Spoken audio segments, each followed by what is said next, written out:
even now, like as we're getting into this financial state where people are freaking out, what if there is recession, there is all of that stuff, I'm telling my clients, listen, the people that are going to get the lion's share of the market at the end of this chaos are the ones who are going to stay because everyone else is bailing right now. Yeah. Everyone else is freaking out. I said, these are the times right now where big brands are going to come out. These are the time where global names are going to be established. This is the time where there's companies that are going to be here hundreds of years from now because we stayed and you guys, everybody else bailed. Welcome to the LandLife Podcast with your host, PJ Riley.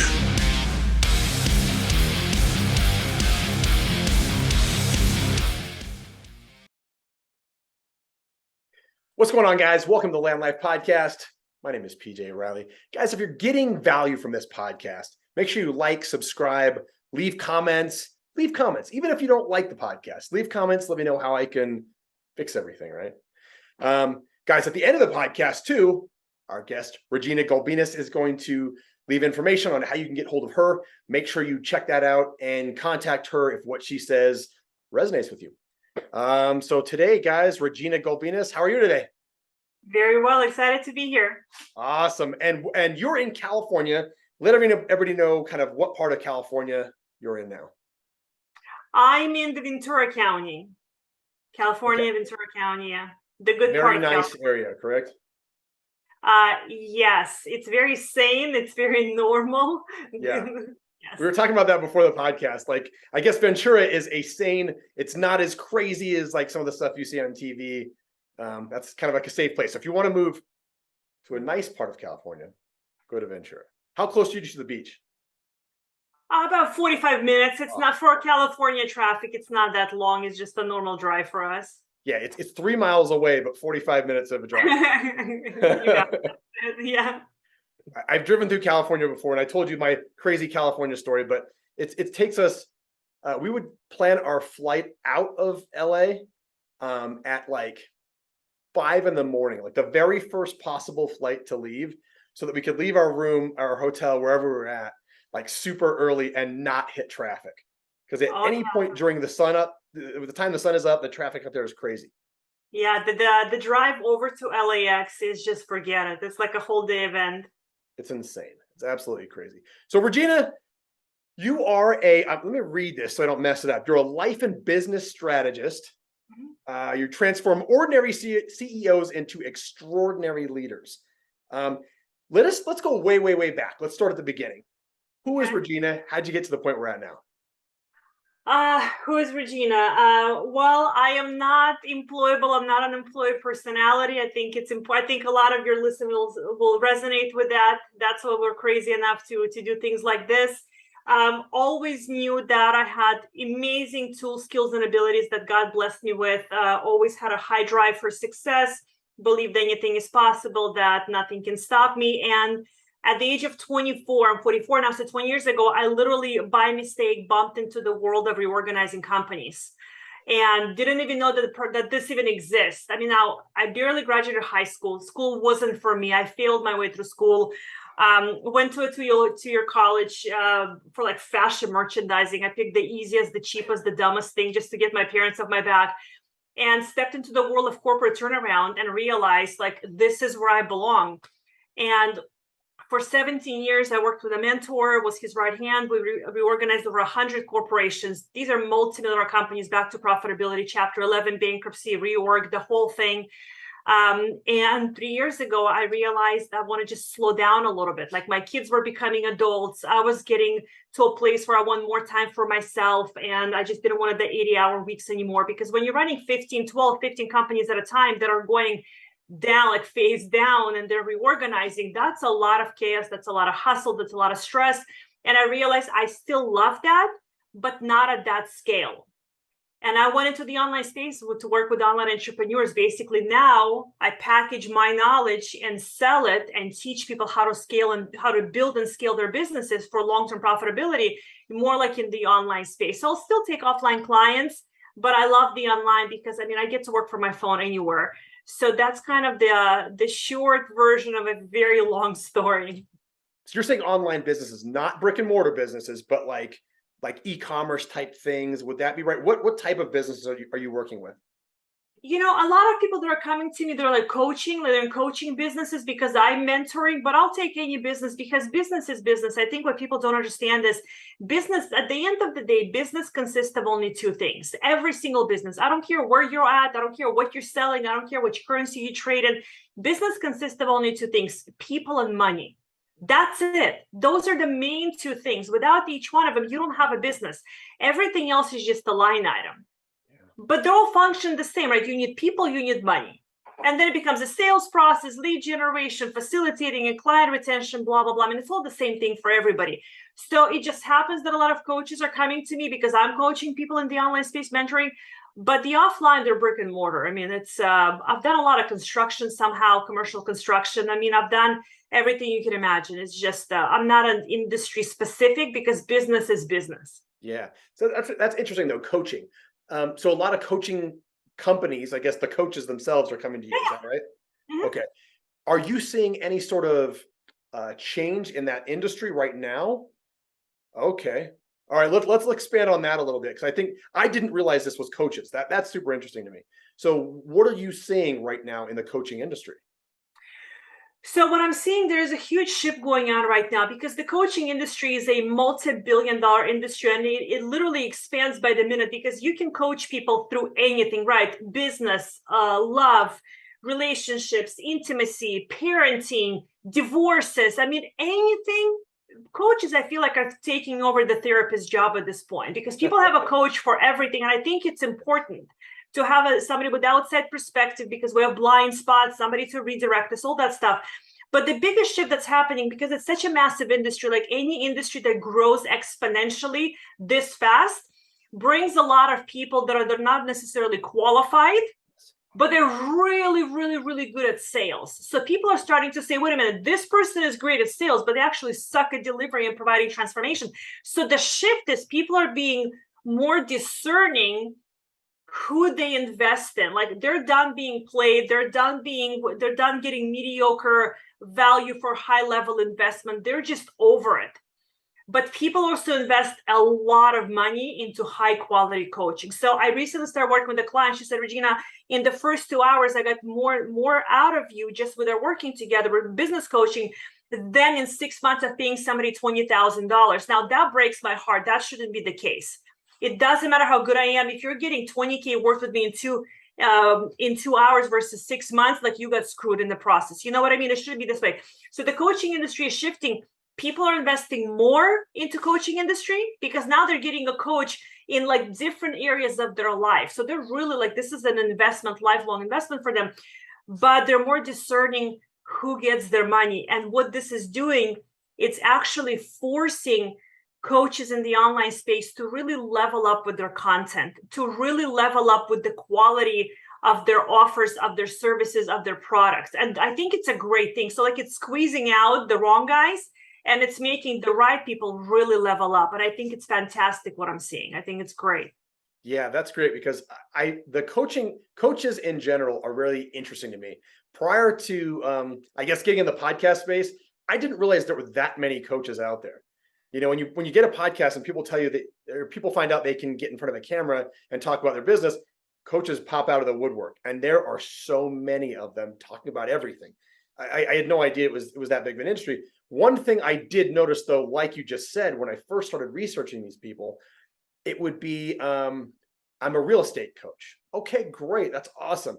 Tell me about your real estate business. Well, I don't have a real estate business. What do you mean? Yeah, I don't have a real estate business. I was like, okay, well, how can you coach people about real estate? I'm like, well, I just know how to coach people about real estate. Like, come on, man. You got to have an actual business to be able to coach somebody about something.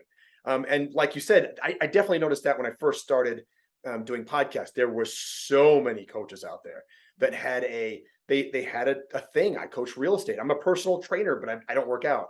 You know what I mean? So it was absolutely bizarre to me that was such a big industry, but obviously you're seeing that all the time and you've seen that transformation now. And I'll tell you why, because here's the thing. People are sold on the idea that you can make a lot of money with a little bit of investment with nothing more than a cell phone in your back pocket, which is correct. I deliver my content mostly through my cell phone or through Zoom, right? It is correct. So everybody's like, oh my God, really? I can make millions of dollars online with my phone and all that. And all I have to do is just talk. Well, if you really break it down to the basics, yes, you can. But it's actually a business. Yeah. And this is what I'm trying to, like, with the industry, the big shift that I'm really leaning into is I'm telling people a coach is not a business. A coach is a service.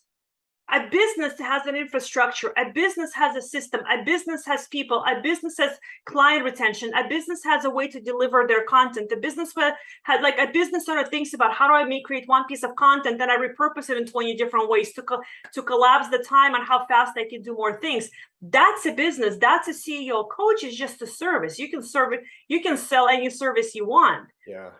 So this is also a bigger mindset shift, is where a coaching is just a service. Now, like, I'm teaching people more and more because I'm used to working with CEOs. I work with CEOs. That's just bottom line, I work with leaders and CEOs. So I saw online that everybody's like scattered. I'm a coach. No, you're not a coach. You're a business owner. Unless you think like a business owner, you're not going to grow a business. Yeah. Yeah. So I want to get into the mindset of CEOs here in a minute too. But first of all, let's say we're day one, we're calling Regina. I want to work with you. I've heard that you're the best at helping, a business get better. What can I expect? Like, early on, what can I expect?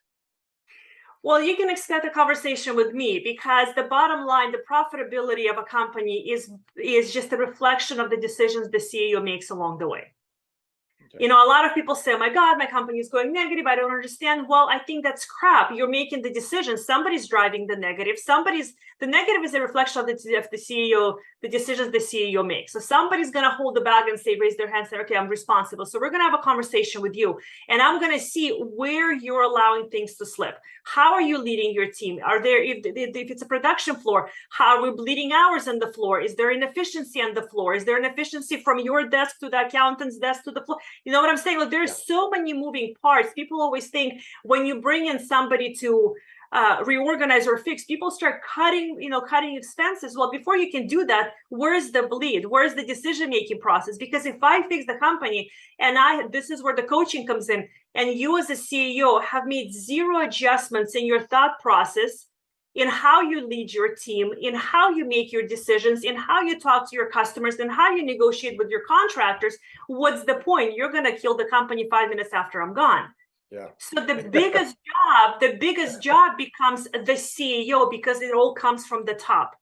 Yeah. My ultimate job is to teach you how to run your company and make better decisions. Otherwise, I'm not going to stay as an employee so I can babysit you every 5 minutes to say, did you do this right? Did you get the money? Did you increase the price? Did you charge what you were supposed to? Did you collect your money on time? Did you negotiate better terms with your suppliers? So it's a combination of all those things. So immediately when I come in, I want to talk to the CEO. I read people very well. I'm highly intuitive. 5 minutes into it, I will know exactly if you're the biggest problem of the company, if you're the biggest bottleneck. And then we go to work. Then we look at the efficiency, and I'm going to look at somebody's receivables. If people, haven't paid you in 90 days, you're like, we're not a bank. What are you doing? Why are you? And I've had people tell me, I'm afraid to ask for money because they're going to leave. I'm like, they haven't paid you in 90 days. Kick them out. Fire the customer. Yeah. I think this is the biggest thing that rattles their cage. If I always tell clients, fire your customers. A bad customer that pays you, that has payment terms, I'll pay you when I feel like it, is not a customer. Fire them. I'd rather not have them. Because by the time they pay you, you've lost an insurance and this and this and this and this. What's the point of having bad money coming in, or chasing the money? So there's so many factors, but ultimately, who's the decision maker? That's the person I want to go with. That's super interesting. So I know a lot of people that I talk to, especially lately, they're like, my business are falling apart. Things are going bad right now. Whatever, the market, the economy, the society, all these things are contributing to things going south. Now, some of them are doing okay. And it seems to me, as not an expert like you, obviously, but it's a mindset shift. If there's certain people saying it's going to fail, it's going to fail, it's going to fail, and it fails, or it starts to fail. We're in that process where it's starting to fail. What do you see in your experience with the CEOs that make it versus the CEOs that don't make it? Great question. I've actually had somebody also ask me similar, like, who goes through a chapter 11 to organization faster with more success? Do they have more resources? Do they have better people? The answer is yes, yes, yes. But the ultimate answer is the person who believes that they can. period. Again, if you are at the top of the chain of command, and if you don't believe that you can, you will infect your people with fear. And I have seen it. I have seen leaders that are completely paralyzed with fear, and they completely poison the entire infrastructure of the business, and people are freaking out. Employees are looking for different jobs and all that. And I have seen leaders that come to the table and say, look, you guys, we are going face down, face into the mud. We have a support system in place now. We've made mistakes. We have to readjust. We have to correct course. We're going to need all hands on deck. And I know beyond the shadow of a doubt, we're going to be okay. And I know this because we're always okay. And I've proven to you that I always have your back. Now I need you to have my back. Let's all come together. Let's fix this thing and let's turn the ship around. That's a whole different conversation. Yeah. So do you have an example of that? Anything that that comes to mind that you're like, oh, I remember this one. And you don't have to give their names or anything. I don't want to Yeah, absolutely. I had a construction company, a phenomenal human being, actually was my client for 10 years, big commercial construction company. And when they went through it, he basically told his men, it's construction, mostly men in the field. It was a lot of people in the office, mostly female, but in the field, it was mostly men. And he said, we're just going back to work. We're not going to cry about it. We're not going to bitch about it. We're not going to moan about it. This is where we're at. This is what happened. This is the problem. We're fixing the margins. We're fixing the clients. We're fixing how we're taking the clients in. We're fixing our procedures with negotiating with suppliers. We know where the mistakes are. We know where the bleeds are. We need to shore everything up. And we're just going to go back to work. And everybody went back to work, but nothing happened. That's it. Because the way he came to the table, he was so confident with, I'm not quitting on this company. I've invested my life into this business. I'm not about to quit, and I'm not about to quit on you when you have families to feed. He came with so much confidence, so much power, and he said, we just have to support each other through the process. And everybody, all hands on deck. It was perfect. Yeah. Yeah, I think I hate to say this, but I think a lot of people they're always looking for a way out. They're always looking for. What do you mean? They're always looking for a way out. They're like, I feel sorry for me. It's not working. I'm going to quit. And here's why. Here's the reason I'm going to quit. I hate to say that, but I see it more and more just in general in life. And I don't know if it's always been like that, but as I become an adult, I've been an adult for a long time, but I feel like the more people I run into, you have that aspect of that group of people that are almost looking for the excuse. They're almost looking for the way out. Like, I just see, here's why it failed, and then I quit. What are you seeing right now in your world? How are people failing? What's the thing getting people out of business? Number one, they believe that ultimately it's going to fail. I believe that our ego wants to prove us right. So if you believe you'll succeed, your ego will force you to prove that to yourself. If you believe you're going to fail, your ego is going to prove it to you. But I do not usually take clients who have a plan B. It's very different to have a second source of income because you love the hustle, you love the extra income, you love this. It's very different than I'm going to have a plan B when this thing fails. That's not my customer. Yeah. I don't know what to do with that. You know what I mean? It's like, it becomes, I have to convince them every day that it's going to be okay. Like, we're adults. I'm not a babysitter. I'm not going to cuddle you. Give it a lot of hugs. Give it a lot of hugs. No, it's not my style, right? You either come to the table and act like a big boy and big girl, or you don't. I'm okay either way. Like, it's not like I'm struggling for clients. I'm okay either way. You have to want this. Me wanting for a client to succeed will never be enough. It's never enough. Yeah. So what I'm seeing is people, and again, a lot of people get into business because they think it's going to be easy. That's the truth. Business is messy. Business is hard. And there is a difference between entrepreneur and a CEO. There is a lot of entrepreneurs, a lot of shiny object syndrome, a lot of all over the place. Entrepreneur is the creative. They're the visionary. They have a big vision. I see you as more like mechanical. Okay, 2 + 2 is 4. This is what we need. So there's a lot of entrepreneurs, and they're like, I just want to be a creative. But who's going to run the infrastructure? Yeah. So what I'm seeing is people quit on themselves. People quit on their dreams. People quit on fear takes over.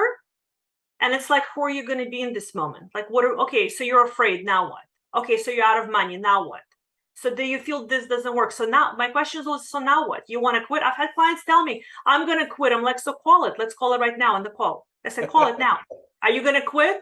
Well, I don't think I'm going to quit, because they want you to kind of have the conversation and they want you to cuddle them. I said, man, I'm not going to talk you out of quitting. I mean, this is your life. You're going to have to go home and tell your wife that you're a quitter. I'm not doing it for you. Yeah. And I'm like, if you want to do it, call it now. I'll get off the phone because you're wasting my time otherwise. But these hard conversations are necessary because it kind of jolts them back into reality. And they're like, well, I think I want to quit right now, but I don't really want to quit. I'm just having a hard day. I'm like, well, that's a different conversation. I can roll with that. So that's what I'm seeing. Yeah, I would agree with you there. I feel like I see the same thing. I think a lot of the time it's preparation, right? So these guys show up. I mean, an entrepreneur, you got this shiny object in front of you, and I am guilty of that every single day of the week. I don't always pull the trigger on every business opportunity, right? But there's no question when you hear about something that's going to make X amount of dollars, you're like, wow, that's really cool. The thing is preparation, though, for me in my daily business. I have to show up, I have to prepare, I have to think about what I'm going to do that day, and that gets you out of wanting to quit, what you're doing. I think a lot of people have a problem with that, though. They don't show up prepared. They are that entrepreneur, and right now they're looking at crypto, and then a few minutes later they're looking at buying and selling cars. But they don't prepare themselves every single day to focus on one thing, right? And I think that, to me, what I've seen, that's been a big issue, especially lately with this so much social media out there. You have all these different ideas being thrown at you right and left, especially if you're looking for it, right? If you're out there looking online at different businesses and looking at YouTube videos, and there's so many different opportunities. I guess in my long crazy rant just there, how are you helping people prepare daily for their specific business that they're on? I think it's a constant reinforcement and reminder, and asking them to remind themselves how much in love they are with what they do. So like, I've been doing what I do for 20 years. Mm-hmm. I don't need to be talked into it. Like, I am obsessed with business. I'm obsessed with people. I'm obsessed with leaders. I'm obsessed with CEOs. I'm obsessed with the hustle in a good way. Like, I live and breathe business. Like, God put certain gifts inside of me that I understand naturally, people and money. I just understand it. And it doesn't matter if I try to do something else, I'm always going to be obsessed. Like, I'm so obsessed with what I do that you can give me a million different opportunities from different areas. I'm just like, I live and breathe what I do. It's from a good space. Like, I love taking a company and showing a CEO what they can do. I love walking into a company and helping them restructure and know that 100 people get to continue getting a paycheck. I like even I'm on fire now. I love these conversations. You know what I mean? So I think part of the also shiny object syndrome is that people don't necessarily are obsessed with what they do and why they do it. They just want to make some money. Yes. They just want to make some money. Listen, I'm not dogging it. There's nothing wrong with it, but you have to have something that you're so passionate about that when it feels hard, you're still going to show up for it. Mm-hmm.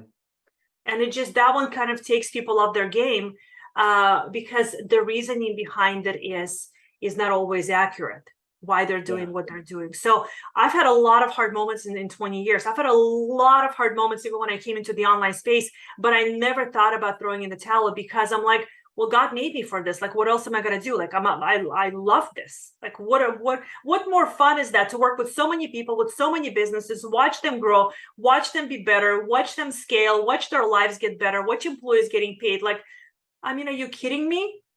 So I think when you're this obsessed with what you do, it becomes easy to stay focused. It becomes easy to stay consistent. Yeah, absolutely correct. I've noticed so much, maybe over the past 5 years or so much on social media that shows a guy driving a Lamborghini, right? And then, this guy's on a private jet because he does this business. This guy's on the Lambo because he does this business. So it is easy. I can definitely understand how, especially a young person that has very little experience, would want to jump on something like that, right? It's surprising. It's shocking. Like, I drive a broken down Honda Civic. But this guy's telling me I can drive a Lamborghini if I just do his thing, talk to him or follow that plan, even though I have no interest in it at all. How would you, I guess, since you're so high up in this, you're dealing with real businesses, big businesses. How would you guide that new person to find what they really love to do? But at that age, there's so many distractions and influences. They're still young enough to try and fail and try and fail and try and fail. And I would tell them, go for it. You think this is your thing, even if I know it's not their thing. I'm not going to convince a 20 hot-blooded year old who's looking at a Lamborghini that you. I mean, what am I? Go for it. Go fail. I hope you succeed. But they have time to fail. They have the endurance to take a hit. They have, you know what I'm saying? They're just starting life. So I'm just going to I've told my kids all the time, go and fail as many times as you can. Go and do that. I've never been afraid of failure. I really don't understand what it is, and I sincerely need it. My mind doesn't process failure. I'm very logical. I'm not very emotional. So it's very easy for me to reorganize companies also and guide people, because I can take the emotion out of it and just say logically, this, and this, what needs to be done. So same thing. And I've done the same with my kids. When they're looking at stuff, I'm like, go knock yourself out. You want to try this? If this works, God bless you. If it doesn't, and if you fail, you've learned a fantastic lesson, because the more times you fail, the closer it gets you to what you think you really want to do. How are you going to know if you don't taste every flavor, if you don't know what you really like? So I think when they're that young, oh my God, go fail, go do whatever you got to do. I really believe in it. And if you're parents and you're listening to this, like I'm a parent of 3 daughters, all getting older now. If you're a parent, that's great advice. That's excellent advice. Sometimes my kids say things and they talk about a thing they want to do, and I'm like, that's not a good idea. But in all honesty, I need to be always thinking like what you just said. No, go ahead, give it a shot. As long as it's not jumping off a bridge or anything like that, it's like, go ahead and give it a shot. See how it goes. That's a really good, I guess, point. Like, if you're a parent, a lot of times I'll go to school. I only drive one child to school now.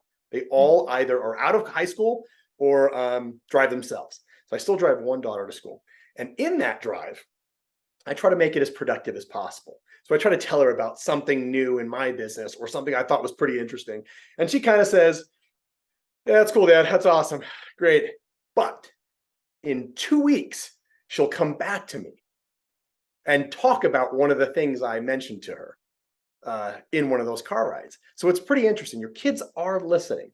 So provide them, expose them to all these cool things you're doing in your business life, but don't expect them to follow it right away.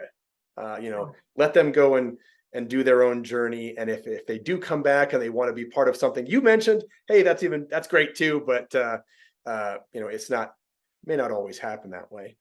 I think our kids are watching. I was very, very blessed where because I'm 100% single mom for the last 13 years. So when they were little, they're now 18 and 25. But when they were smaller and I didn't have any help, it was just me and all these companies and all this stuff going on.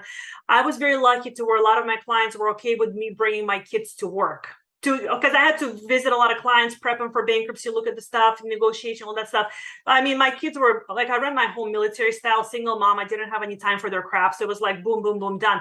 So they would go with me like extremely well behaved, like really well behaved. And so my clients were okay with that. So I exposed them. And they would sit next to me with these CEOs, with attorneys, with CPAs, with all these discussions, with like big conversations. So I exposed them later on, and I'm so happy now because I'm watching them. They don't buy into the mediocre stuff. They don't buy into like little conversations that really don't matter. Like they're going like after big things in life because I was able to expose them to that. So if you're in a place where you can expose your kids to that, and now that my 25-year-old is older, I mean, she's 25, she's starting her own business. And I said, do you want me to help you? She goes, no, I want to do it myself. And I'm like, okay, no problem. I'm always here if you need, right? Because that's all they know. All they know is business. And I'm so grateful for that I created this environment for them. That it's not just about the clock in, clock out for somebody else. You can start from scratch. You can build extraordinary things. And they've watched people in tremendous challenges financially with failed businesses overcome the challenges. How many kids get exposed to the fact that you can fail at a catastrophic level of $50 million debt and still become a successful multi-million-dollar business? So I very specifically and intentionally expose them that failure is not real. It doesn't matter. And my biggest thing for them was always, you got to measure the downside. If nobody like literally gets hurt and dies in the process, then that's your green light to go forward. And this is how I measure for myself. If I want to do something crazy or like really brave, I'm like, is anybody going to die? No. Okay, then we're going to rock and roll. So, and I've always raised my kids the same way. If they want to do something, as long as nobody gets hurt, everything is above board, with integrity, with honesty, do whatever you want to do. I don't care. Wow. That's awesome. I love hearing that, because it's you don't hear this very often, you don't really hear this at all. You hear kind of the opposite, actually. Yeah. in most cases. That's really cool, because your kids are going to get to see not just their mom's business kind of have its ups and downs, but every big business have its ups and downs. All these big companies, all these big CEOs, are calling mom, Yeah. and mom's like, shut up, don't quit being a sissy. And they're like, what the heck? They're sitting there at the kitchen table, like looking over at mom, yelling at some big, 9-figure CEO, and he's crying to her. That's super cool that they have that experience. They have that. Not too many kids have that. Actually, almost no kids have that. That's really cool. It's a lot of fun. It's good for the kids, and it teaches them that there is a bigger life out there than most humans realize. So I've been very lucky, very blessed, and when I see they're kind of, maybe they're considering playing small, they're like, wait a minute, we've seen what's possible. Because once your brain has seen what's possible, you no longer want to accept mediocre. And while they maybe didn't see directly like me build a 9-figure business, but they've been exposed to so many people with so much stuff that they're like, wait a minute, what I'm doing right now is just scratching the surface. I have seen what's possible. I've seen the evidence. I have seen what I can do. And I've seen what people have done from scratch. And I've seen what people have done with a massive catastrophic failure. And I've seen, so the exposure of that is, you can't buy this for any amount of money, because they've lived with this for the last, like, as a single mom, like 15 years, they've literally been conditioned into this environment at the highest level. So when they see mediocre stuff, they're like, what is this nonsense? And I love it. I love it. Yeah. My mom yells at CEOs, why are you playing small, wuss? So I kind of want to ask a question. Yeah. You're around the big CEOs, you're around all these big companies. How often, I'll backtrack a little bit. You're around all these CEOs, but how often are you seeing their personal branding coming into play? I see personal branding as such a big deal right now, especially online. You see big, I look behind to my books here, Ed Milet, Tony Robbins, Grant Cardone. These guys all have big personalities, big names. How, even at a lower level, how important is personal branding in all these big businesses? I think, especially online, personal brand is huge. The more recognition, the more positioning you have, the less marketing and advertising you have to do, because the brand sells the product at that point. It's no longer just the marketing, advertising, it's the brand. With the offline businesses, because not a lot of companies have this huge brand. There's a lot of them are just smaller businesses. They're still making millions, but they're not maybe the brand. Their brand becomes the quality of service. Their brand becomes the integrity of the CEO. Their brand becomes the customer service and the relationship between the supplier. So, for example, like, I've had clients who could charge more money just because people trust that they will actually deliver on time and deliver superior product. I believe that is brand positioning and brand recognition. When people will pay you more for the same thing, only for the peace of mind that you will deliver when you say you will, that means a lot. That's brand. That's positioning, right? Because sometimes it's the same product. So why does one person get more and one person gets less? Because when people can hand you off their project and not have to worry about, are they going to be on time? Are they going to screw it up? Are we going to have 25 million revisions? That peace of mind costs money. So you become known as somebody who delivers on time. You become known as somebody who doesn't have 25 go back and forth revisions. You become known as somebody who negotiates a win-win contract for people versus constantly trying to pull things your way. So in the online space, brand recognition is massive, because the bigger the brand recognition, the less you have to put into sales and marketing, because people just know that your brand and your quality, your offers, your service is just above all else. That stands for, and brand recognition offline, maybe for different reasons, but the same thing. You become known for something. And I've literally seen people in construction, or like in manufacturing facilities, pay more. We're talking about like big numbers, like 2-3% means a whole lot of money. Pay more just for the quality and the peace of mind. Yeah. That's brand. That's how you position yourself. Somebody who will deliver, somebody with integrity, somebody with knowledge. So I think brand is hugely important.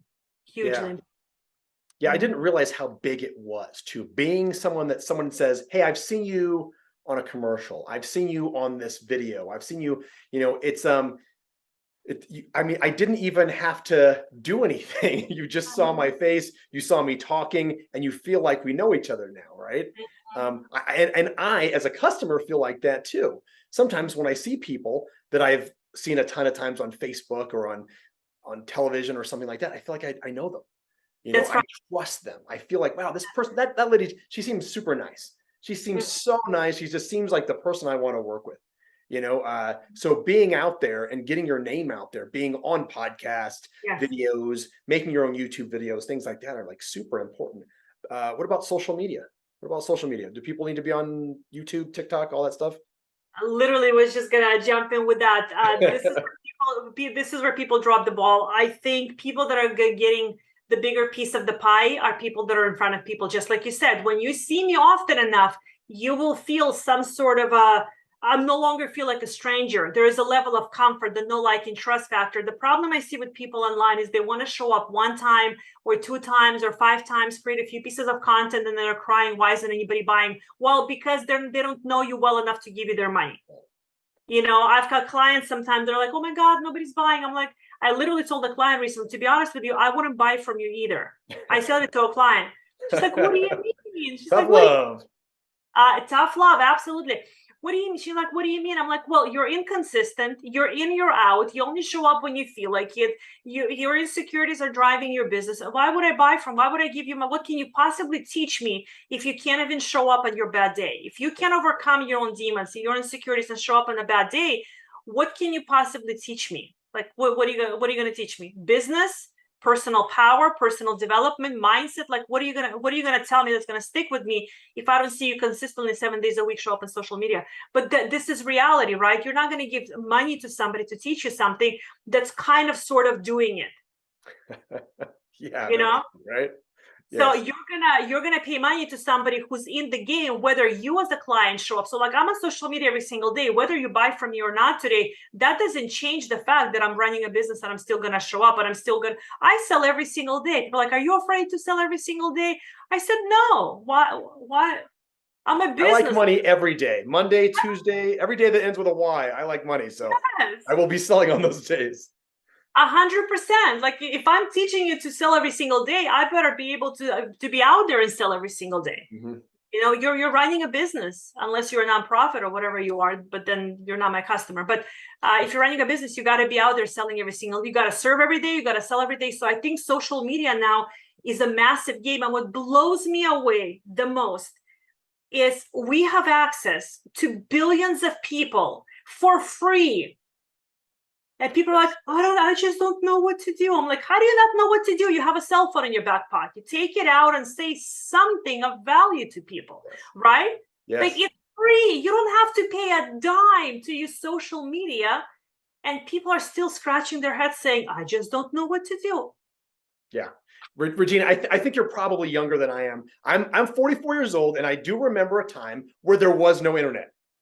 I can specifically remember when there was no computer. There was a computer in our house, but we just like typed on it and stuff.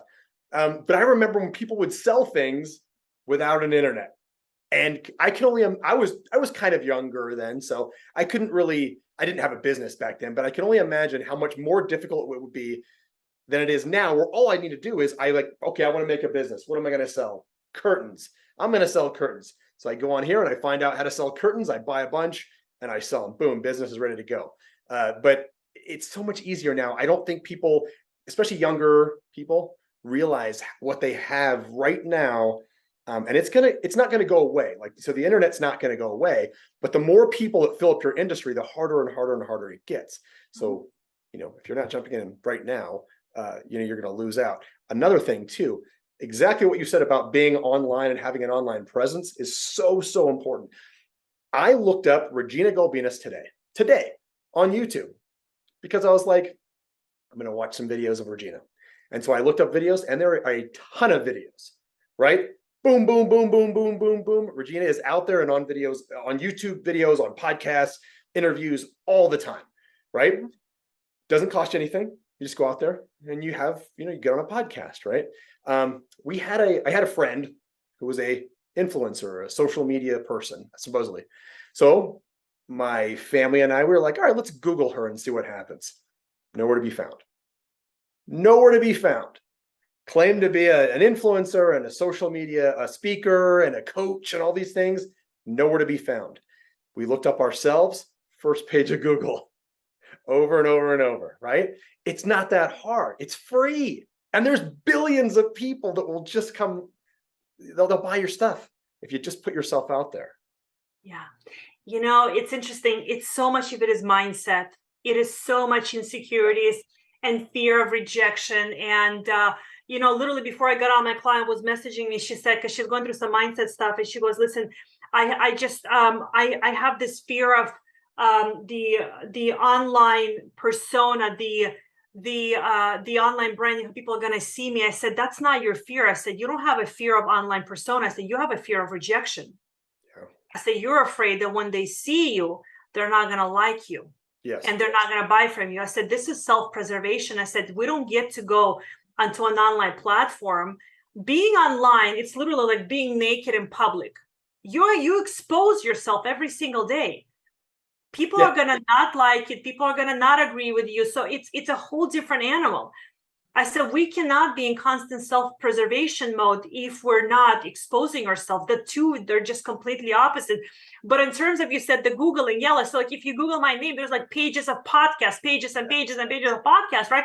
I'm out there. But again, the thinking of a CEO, I understand if I come into your podcast, and full transparency, I get to leverage the audience, your audience. You have now put your seal of approval on me, because you're telling people, okay, this woman is credible. So now your audience will likely reach out to me and hire me and pay me. So I'm doing one. And then I told you, can I have this video? And I'm going to scrub it for real. So I'm thinking as a business owner, how can I take 1 hour where we're spending right now and really leverage your audience, tap into your audience, get your seal of approval, get this on LinkedIn, get this on make shorts out of it. You see what I mean? Like all of these areas. So this, again, coach, entrepreneur, or being an actual CEO, where is your head at? And again, if you're not leveraging all of these are free assets, like they're here for you. They're here for you, and people are still hiding. But here is the thing. There are going to be people that are not going to resonate with your message.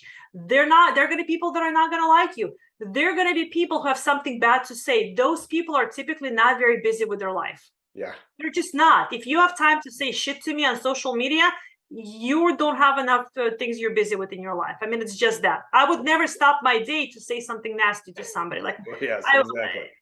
That's 5 minutes I don't want to waste for what? To make somebody feel bad. I would never think of that. So the online space is phenomenal, but you got to do something with it. A client to me says, she goes, oh my God, I applied to 2 podcasts. Nobody responded. I'm like, I applied to 200. So what? I maybe like 10% responded. Big deal. I said, so what? I'm every single day applying. And most of them respond. Some of them don't. Sometimes they don't respond. Sometimes they do. Who cares, right? You just got to keep pushing and keep going and keep showing up. Yeah. But leverage the free assets you have. I mean, this is a brilliant opportunity. We're in a time where we've never been before. By the way, I'm not younger. I'm 44 as well. Thank you for the compliment. Perfect. So I remember the times with no internet. And there are people, Tony Robbins started without internet. Mm-hmm. Yes. He was able to fill rooms and he did infomercials and he got creative, right? It's like he always said, it's not the resources, it's how resourceful we are. And I believe that's the truth. Yeah. People just, see, the bottom line is, we live in a space where everything is available at your fingertips. If you can't figure it out, it's because you're lazy. Yeah. Period. Maybe people are gonna listen to me like that asshole, but this is she's so mean. There's so mean. even me. But it's the truth. It's really the truth. You can Google anything on YouTube. Yeah, I think that may be a problem though for most people. There's too many options, and they're like, should I make YouTube videos? Should I do TikTok videos? You know, they're a little bit they're a little overwhelmed. If you came from a space like we did where there wasn't anything, maybe it's a little bit easier. Maybe I'm just crazy. I will say though, when I first started making videos, I had no idea what I was doing. So what I did was I was like, okay, I even now I talk, I mumble, I say all kinds of weird things. I mean, I don't always make sense. Actually, probably most of the time I don't make sense, which is fine. It's a inspiration for the new person that has no idea what they're doing. But what I did when I first started this whiteboard here, I decided to make a video on how to sell land, right? I sell land, so it's really easy. So I just walked back there and I hit record and I was like, no editing, no nothing. Let's just make one and then put it online. It has to go out online. So I made this video. It was like 10, 15 minutes long. And then I hit enter and I put it on YouTube and it's still out there and it's terrible, but it's there, right? And so of course it's going to be bad.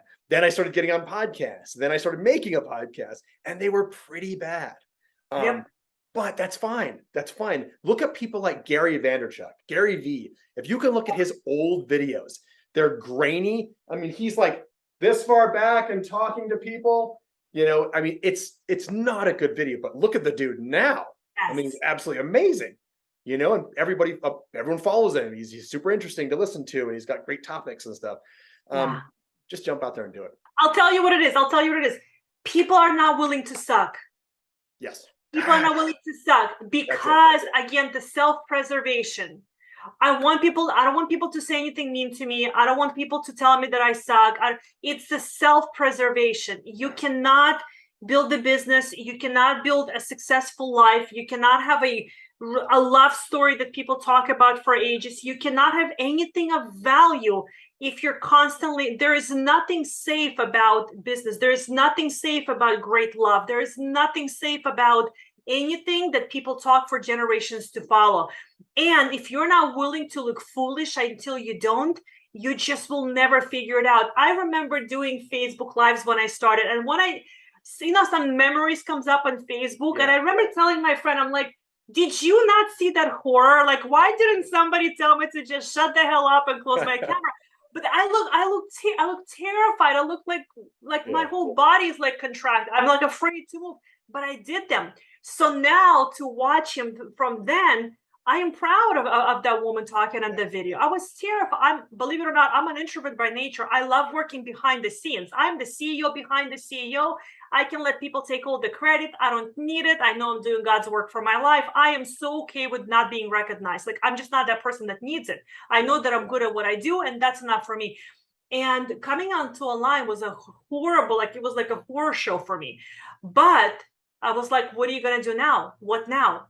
Yeah. And I sucked for a long time until I started getting better. And also when you're talking about, doing videos and how am I going to do for TikTok and this is the CEO mindset. I'm always thinking, how can I do one thing and squeeze 10 different ways out of it? Yeah. How can I do one video and leverage it across the board? So maybe if you put it on TikTok, they automatically brand it. So maybe it goes on Facebook first without the branding. Maybe it goes on YouTube first. Maybe, you know what I mean? Like, and then how can I convert it to emails? How can I transcribe the text? How can I make some post out of it? I can literally squeeze so much content out of one thing, like your mind is going to explode. But you got to think that way. Yeah. You don't have to create 25 million videos a day, right? You can create, if you do one well, you're going to know what to do with it. And then you can leverage it for a few days or a week if you're really smart about it. Yeah. Yeah. That is everything right there wrapped up into one. People are afraid, aren't they? Fear. They all want to be you now, today. They don't want to be you 5 years ago.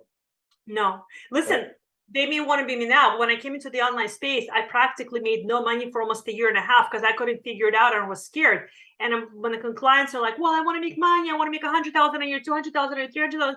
I'm like, are you willing to show up for a year with no results, terrified with no money coming in? Like, are you willing? They're like, I don't know. Well, I did. I'm like, but I did that. Yeah. I did that until I figured it out. I didn't throw in the towel. And then I did like over 100,000, 113, 120,000 in 6 months in cash, plus more like recurring revenue after not monetizing for almost a year and a half. Are you willing to look foolish? Are you willing to figure it out along the way? Are you willing to walk with that level of fear as a single mom with the responsibility in California, very, very expensive to live here? Are you willing to do that to get there? And a lot of people, they will not do that. They will not. They will take a little bit of comfort, a little bit of safety, a little bit of peace over maybe chaos, because they don't believe that it can get better. But who gets the bigger piece of the cake? People that are willing to show up. And even now, like as we're getting into this financial state where people are freaking out, what if there is recession? There is all of that stuff. I'm telling my clients, listen, the people that are going to get the lion's share of the market at the end of this chaos are the ones who are going to stay, because everyone else is bailing right now. Yeah. Everyone else is freaking out. I said, these are the times right now where big brands are going to come out. These are the time where global names are going to be established. This is the time where there's companies that are going to be here hundreds of years from now because we stayed and you guys, everybody else bailed. Yeah. What are you going to do with the time right now? You're absolutely right. Yeah. This is the time. This is the time. A few are going to stay, most are going to go. It's how it works every single time. A few that really understand how this works, like we're staying all in and everybody else is freaking out. Yeah, we'll have to do a follow-up on this in like, I don't know, what do you give it? Like a year and a half, 2 years before things start turning around? Maybe 2.5, 3 or something like that. But yeah, but we're going to start seeing, it's going to now separate the leaders from the followers. That's the bottom line. Yeah. Yeah, it's very interesting. I've been asking all these people in their own industries. So in everywhere I go, I talk to the owner, or in podcasting, I'll talk to the owner. And I've been asking people, how does your industry look right now? Where do you foresee it in the future? And I'll talk to everybody. I don't care. I'm not afraid to talk to anybody. I talked to my dry cleaner the other day, and I was like, so how is the industry looking? How's your business going? And he didn't speak the best English, but he said, it's bad. Things are going really bad. I can barely stay in business, and 20 other dry cleaners in our area have gone out of business. What's interesting is he didn't, though, right? He did something. He's making moves, like doing something here and there to stay in business. But I think a lot of people are seeing that too. A lot of these the people that are willing to work outside of the box are going and doing different things, maybe cutting costs here, adding things here that are more interesting to the customers. Just lots of different things they're doing. But also think about this. So for example, like the dry cleaner, right? My immediate reaction would be to go to every single person that closed to get their content, to get their client list. Yeah.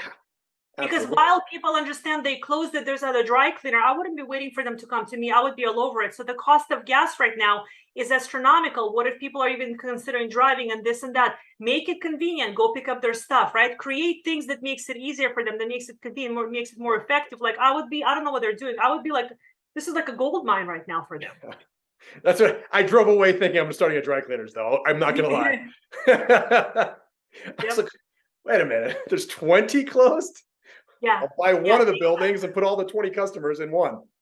Absolutely. Think about it. And even like in this case where everybody wants convenience, maybe you don't even need a storefront. Yeah. You just need a facility where you can do this. You go pick it up, you go drop it off, and then that's it. I mean, there's a million ways about it, but that would be all over it right now if I was them. Super interesting. We're going to have to talk let's give it 2 years, and we'll come back on this specific topic. Okay. And figure out, we'll talk about what you said initially, because what we both kind of agreed to, and then because I agree with you there, and then kind of where it ends up. All right, Regina, how can people get hold of you? LinkedIn, Facebook, super simple. Social media, I keep things stupid simple. You have questions, they can reach out, they can ask a question, and we'll take it from there. Awesome. And if you want to look her up on YouTube, there's a ton of other videos where you go into a lot of different topics too.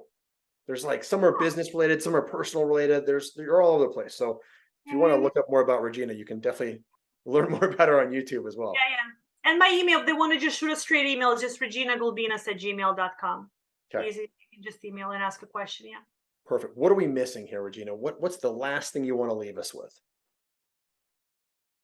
The last thing I want to leave, I think I leave everybody with that ask me the question is, we talk about fear, we talk about insecurities, we talk about confidence, we talk about all those things. And I think for me, and this is what I teach my client, my biggest fear is not the failure. It's not something not working out. My biggest fear is because I do walk very closely with God. My biggest fear is getting to the end of my life and God showing me what I could have been. That to me is hell. When you're old enough where you're really out of time, but you're still coherent enough and mentally can process that you're out of time and you can't do anything with it, and that, and God shows you like a whole different version of you, that this is how I made you, and you're like, holy crap, like I missed the mark by 95%. That to me is failure. Everything else I can navigate with. That to me is the ultimate failure. I love it. The deathbed conversation, man, that's huge. I love it. All right, Regina, that was a great way to end, by the way. That was a great way to end. Here's the big question, though. Here's the big one. We've talked about all kinds of things, business, CEOs, children, raising kids, all kinds of amazing things. But here's the most important question. We are LandLife. Crooked there. I buy and sell vacant land. If you, Regina, could buy land anywhere in the world, where would it be and why?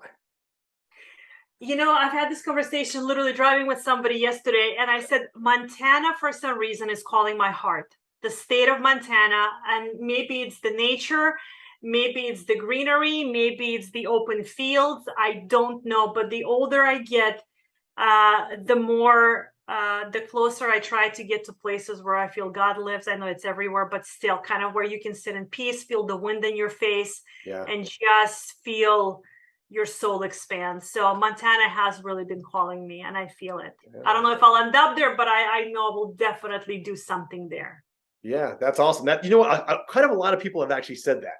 Like people in your position in a big city, they work a lot. They want to get to a place like Montana, Idaho, northern Wyoming is really nice too. It's kind of along the same lines.